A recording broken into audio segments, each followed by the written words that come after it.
News at 9 میں ایک بار پھر خوش آمدید۔ اور اب کچھ بات کی جائے گی بلوچستان کے مسائل کے حوالے سے۔ بلوچستان نیشنل پارٹی کے سربراہ اور سابق وزیر اعلیٰ بلوچستان سردار اختر میگل نے کہا ہے کہ مسائل کے حل کے لیے 6 نکات کو شیخ مجیب الرحمان کے نکات سے مختلف نہ سمجھا جائے۔ دیکھیں گے وقاص عظیم کی رپورٹ۔ 8 سالہ جلاوطنی کے بعد اسلام آباد واپس آنے والے اختر مینگل نے مسلم لیگ نون کے سربراہ محمد نواز شریف سے ملاقات کی۔ ملاقات کے بعد صحافیوں سے بات کرتے ہوئے بلوچ رہنما نے کہا کہ 6 نکات میں سے کوئی بھی نکتہ غیر قانونی نہیں ہے۔ اگر ان نکات پر عمل نہ کیا گیا تو بلوچستان کے لوگوں کی پاکستان کے ساتھ چلنے کی کوئی گارنٹی نہیں ہوگی۔ ان 6 نکات میں ان 6 نکاتوں کو ایسٹ پاکستان کے سیاسی لیڈر شیخ مجیب الرحمان کے 6 نکات سے مختلف نہ سمجھا جائے۔ اگر ان 6 نکات پر عمل درآمد نہیں ہوتا اور پھر آپ یہ نہ سمجھیں کہ پھر بلوچستان کے لوگ آپ کے ساتھ چل سکیں گے۔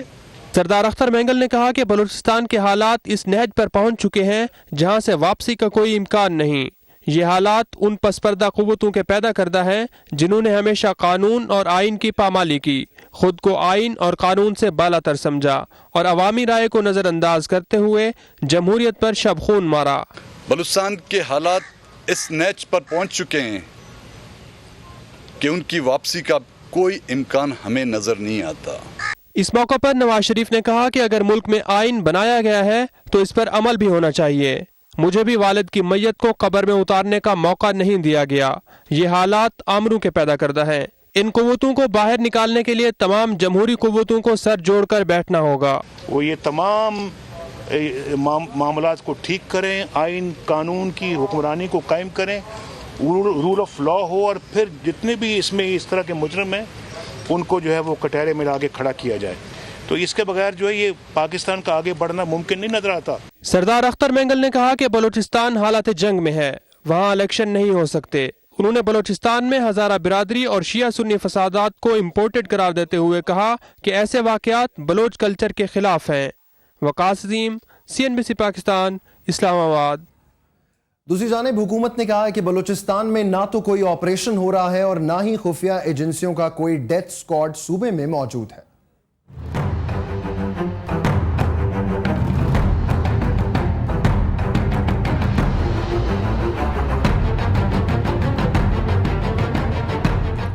سپریم کورٹ میں بلوچستان بدامنی کیس کی سماعت چیف جسٹس افتخار محمد چودھری کی سربراہی میں 3 رکنی بینچ نے کی۔ چیف سیکریٹری بلوچستان نے ISI اور MI کا، جبکہ اٹارنی جنرل نے وفاق کا جواب جمع کرایا۔ عدالت نے وفاق کا جواب مسترد کر دیا۔ اٹارنی جنرل نے کہا کہ وہ اختر مینگل کے بیان پر کچھ کہنا چاہتے ہیں، تاہم عدالت نے انہیں اجازت نہیں دی۔ چیف جسٹس نے اٹارنی جنرل سے کہا کہ اختر مینگل کے بیان پر کوئی بات نہیں ہوگی، اگر آپ میں سیاسی دانش ہے تو استعمال کریں۔ چیف سیکریٹری بلوچستان بابا یعقوب فتح محمد کے جواب میں کہا گیا کہ وزیر اعظم ISI اور MI سربراہان میں رابطے ہوئے ہیں۔ اہم اجلاس بھی ہوا ہے جس میں وزیر دفاع، اٹارنی جنرل اور آرمی چیف نے شرکت کی۔ انہوں نے بتایا کہ سول اور ملٹری قیادت نے سردار اختر مینگل کے بیان کا جواب دے دیا ہے اور ان کی تمام تجاویز قبول کر لی ہیں۔ بیان میں مزید کہا گیا کہ بلوچستان میں نہ تو کوئی آپریشن ہو رہا ہے اور نہ ہی خفیہ ایجنسیوں کا کوئی ڈیتھ اسکواڈ موجود ہے۔ بابر یعقوب نے بتایا کہ خفیہ ایجنسیوں کے پاس کوئی لاپتہ شخص نہیں۔ چیف جسٹس نے کہا کہ FC کا رد عمل نہیں آیا۔ کسی کا عزیز لاپتہ ہو جائے تو اس کے لیے کتنی مشکل ہوتی ہے۔ پھٹے دلوں کا علاج پیسہ نہیں ہوتا۔ لوگوں کی آنکھوں میں آنسو دیکھیں اور ان کے زخموں پر مرہم رکھیں۔ بلوچستان کا مطلب ہے پاکستان۔ چیف جسٹس نے کہا کہ اختر مینگل کی واپسی اور 40 لوگوں کے ہمراہ سپریم کورٹ آنے سے بڑا بریک تھرو نہیں ہو سکتا۔ چیف سیکریٹری بلوچستان نے کہا کہ بلوچستان حکومت بھی اختر مینگل کی واپسی کا خیر مقدم کرتی ہے۔ چیف جسٹس نے کہا کہ فوج بھی ہماری اپنی ہے، ایسا نہ ہو ہم کسی بند گلی میں پہنچ جائیں۔ ہم اس معاملے کو قانون اور آئین کے مطابق دیکھیں گے اور کسی نتیجے پر پہنچیں گے۔ عدالت عظمیٰ نے کیس کی سماعت 8 اکتوبر تک ملتوی کر دی۔ اب مقدمے کی کیس ٹو کیس سماعت کوئٹہ میں ہوگی۔ بلوچستان کے مسائل ہیں کہ سلجھنے کا نام ہی نہیں لیتے۔ بلوچستان کے مسائل کا حل کیا ہے اور کیا ہم درست سمت میں بڑھ رہے ہیں، اس پر بات کریں گے نیشنل پارٹی کے رہنما میر حاصل بزنجو سے۔ بزنجو صاحب، کہیے گا، بعض بلوچ رہنماؤں کا یہ کہنا ہے کہ موجودہ حالات میں بلوچستان میں انتخابات ہو ہی نہیں سکتے، کیا آپ ان کی رائے سے متفق ہیں؟ دیکھیں، اس حد تک میں اتفاق ضرور کروں گا کہ بلوچستان میں مشکل حالات ضرور ہیں، مگر یہ کہنا کہ جی وہاں الیکشن ممکن ہی نہیں ہے، الیکشن ہو نہیں سکتے. نے کل الیکشن کمیشن میں بھی یہ بات رکھی تھی اور الیکشن کمیشن کو ہم نے کہا تھا کہ ہمیں اگر وہاں سیکورٹی میئرز اٹھائے جائیں تو وہاں پہ الیکشن ہو سکتے ہیں. مگر مجھے جو جس چیز کا خوف ہے، مجھے یہ نہیں ہے کہ الیکشن نہیں ہو سکتے، مجھے ان کی کیپیبلٹی مجھے نظر نہیں آ رہی ہے، کیونکہ کوئی انتظام نہیں کر رہے ہیں. ہمیں ایس سچ کوئی ان کا جو الیکشن کے پہلے جو ماحول پیدا کرنا تھا وہ مجھے یہ نہیں لگتا کہ وہ کر رہے ہیں. مگر میں یہ نہیں سمجھتا ہوں کہ الیکشن ناممکن ہے، الیکشن ہو سکتے ہیں. اور اگر تھوڑے سے اقدامات اٹھائے جائیں اور خود الیکشن کمیشن یا جو ہے کوئی دوسرا الیکشن میں گڑبڑ نہ کرے اور لوگوں کو یہ یقین ہو کہ فیئر اینڈ فری الیکشن ہو جائیں گے، بالکل الیکشن ہو سکتے ہیں. ایسا نہیں ہے کہ الیکشن بالکل ہو ہی نہیں سکتا. اچھا صاحب، کیا مسئلہ بلوچستان کا حل پارلیمانی سیاست میں ہے؟ جی دیکھیں، میں پارلیمانی سیاست میں لفظ استعمال نہیں کروں گا. میں یہ سمجھتا ہوں کہ دنیا کے تمام مسائل وہ جمہوریت میں ہیں. جمہوریت ہی بڑے بڑے مسائل کا حل ہے، اور میں سمجھتا ہوں کہ جمہوریت اور الیکشن جو ہے وہ بڑی حد تک آپ کے مسائل کو کم کرتے ہیں. میں نے بہت جگہوں پہ یہ بات کی ہے اور میں آج بھی اس بات پہ یقین رکھتا ہوں کہ اگر آپ فیئر اینڈ فری الیکشن کرائیں، تھوڑا سا فریش لوگ آئیں گے، ظاہر ہے زیادہ سب ایسا نہیں ہے کہ نئے لوگ آ جائیں گے، تھوڑے اور بہتر لوگ آ جائیں گے، تو جس سے بلوچستان میں سمجھتا ہوں کہ چیزیں کافی بہتر ہو سکتی ہیں اور ایک فیئر فری الیکشن جو ہے بلوچستان میں ایک اچھا خاصا ماحول ہو جائے. اچھا بزنجو صاحب، یہ کہیے گا کہ بلوچستان کے مسائل کے حل میں سب سے بڑی رکاوٹ کون ہے، کیا ہے؟ دیکھیں، میں آپ سے عرض کروں کہ بلوچستان میں جو سب سے بڑا مسئلہ جس کو ہم لوگ 4-5 سال سے مطلب ڈیبیٹ کر رہے ہیں، آپ لوگ بھی ڈیبیٹ کر رہے ہو، الیکٹرانک میڈیا اس کو ڈیبیٹ کر رہی ہے، کہ بھئی دیکھیں 4-5 چیزیں ہیں جو آپ کو کرنی پڑیں گی. آپ کو مسنگ پرسنز کا معاملہ عینی آپ کو حل کرنا ہوگا، ان کو آپ کو کورٹ میں پیش کرنا ہوگا. یہ جو بلیٹڈ باڈیز ہیں یہ بند کرنی ہوں گی، اور وہاں پہ جو آپ نے ایک پیرالل فورس بنایا ہے وہ آپ کو واپس بلانا ہوگا. یہ وہ میئرز ہیں کہ جس سے میں سمجھتا ہوں کہ یوتھ سے ایک کانفیڈنس بلڈنگ شروع ہو جائے گی.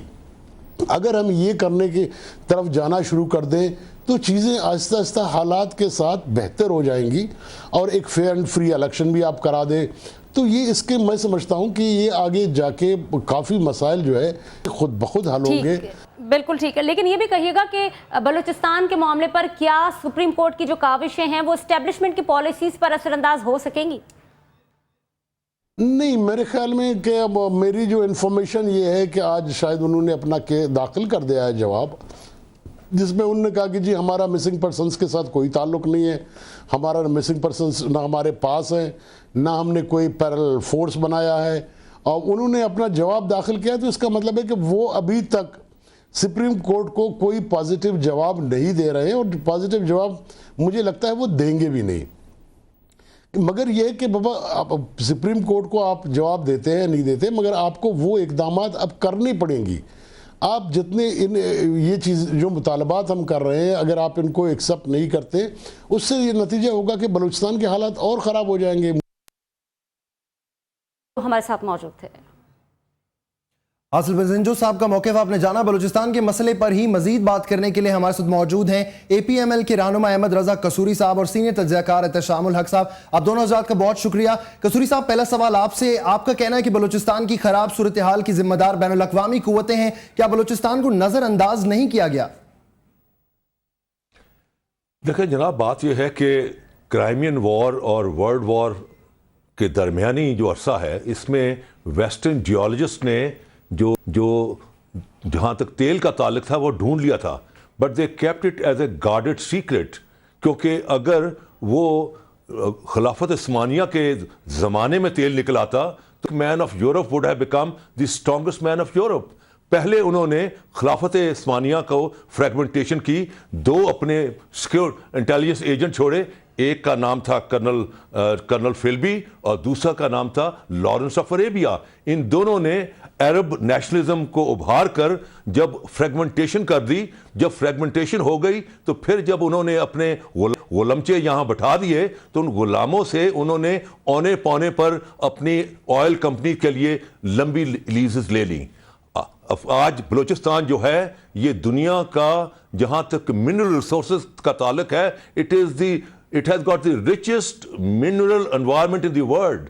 You think of any mineral and it is there. وہاں تیل ہے, وہاں گیس ہے, وہاں کولا ہے, وہاں سونا ہے, وہاں اپنا کاپر ہے, وہاں ہر قسم کی وہاں انوائرمنٹس ہے. قصوری صاحب ہمارے ساتھ احتشام صاحب بھی موجود ہیں. احتشام صاحب, آپ نے قصوری صاحب کی باتیں سنی. پاکستان میں ایک رجحان پایا جاتا ہے کہ ہر معاملے کا ذمہ دار CIA, را, موساد کو ٹھہرا دیا جاتا ہے. کیا یہ رجحان 21ویں صدی کی سیاست میں بھی کارآمد ہے؟ دیکھیں احتشام, وہ ایک ایسپیکٹ اپنی جگہ پہ ہے. اس وقت جس انداز سے انٹرنیشنل پلیئر ہیں, کوئٹہ شورا بیٹھی ہے, وہ امریکی اوپنلی کہتے ہیں کہ ملا عمر بیٹھے ہوئے ہیں. پھر آپ کے دیکھیں القاعدہ کی بات ہوتی ہے, وہ بھی لوگ بیٹھے ہیں وہاں پہ. سیکٹیرین ایلیمنٹ ہے, پھر اس کے کرمنل ایلیمنٹ وہاں پہ بیٹھے ہوئے ہیں. تو یہ تو ایک ایسپیکٹ اپنی جگہ ہے. پھر جس انداز سے آپ دیکھ لیں کہ وہ سنگاپور کی کمپنی تھی جس کو, جو سنگاپور پورٹ تھی جس کو کانٹیکٹ دیا گیا تھا گوادر کا 30 سال کا, ختم کر کے اب چائنا کو دے دیا گیا. وہ ایک ایسپیکٹ اپنی جگہ انٹرنیشنل ہے کیونکہ اس کی حیثیت جغرافیائی ایسی ہے. اصل مسئلہ جو ہے نا اس وقت یہ ہے کہ ہم دیکھتے ہیں کہ شارٹ ٹرم میں, لانگ ٹرم میں کیا کرنے کی ضرورت ہے. آج آپ دیکھیں جس انداز سے اختر مینگل صاحب نے باتیں کی, اپنا بیان داخل کیا ہے, اور فیڈریشن کی طرف سے بات کی گئی اٹارنی جنرل نے, اور اس کے بعد سپریم کورٹ نے ایک ڈائریکشن دی ہے, ان اے وے کہا ہے کہ پولیٹیکل مسئلہ حل کیا جائے. دیکھیں اس وقت بلوچستان جو ہے نا ٹوٹل ڈس فنکشنل ہو چکا ہے, انفیکٹو گورنمنٹ ہے. وہاں پہ آپ دیکھ لیں کہ چیف منسٹر رئیسانی صاحب جو ہیں وہ 3 مہینے 4 مہینے کے بعد 2-3 دن کے لیے وہاں جاتے ہیں, واپس آ جاتے ہیں. وہاا پہ حالت اس وقت یہ ہے کہ 62 لوگ ہیں جو وزیر ہیں, 2 آدمی ہیں جو وزیر نہیں ہیں, پوری کیبنٹ وزیر بنی ہے. اب جو جس انداز سے حکومت نے NFC کر کے 150 ارب روپیہ وہاں پہ فالتو دیا تھا کہ حالات ٹھیک ہوں گے, آپ دیکھ لیں کہ 150 روپیہ جو ہے نا ہم دیکھ رہے ہیں کرپشن کی نظر ہو گیا ہے. بنیادی نقطہ اس میں یہی ہے, 3 چیزیں ہیں. وہ یہ کہ ایفیکٹو پولیٹیکل ریپرزنٹیشن کی وہاں ضرورت ہے, ایڈمنسٹریٹو کنٹرول وہاں کے لوگوں کو دینا ہے, اور انڈیجنس ریسورسز جو ہے نا ان کے لوگوں کو دینے ہیں. لوگوں کو وسائل دینے ہیں. کی بات ہے. شام صاحب قصوری صاحب کی طرف بڑھوں گا. قصوری صاحب, ایک طرف تو بلوچستان میں خراب صورتحال کا ذمہ دار آپ بھارت اور امریکہ کو ٹھہراتے ہیں, اور دوسری طرف مشرف دور میں پاکستان امریکہ کا قریبی اتحادی بھی بنا اور بھارت سے بھی تعلقات اچھے کرنے کا کریڈٹ لیا. کیا یہ عجیب تضاد نہیں ہے؟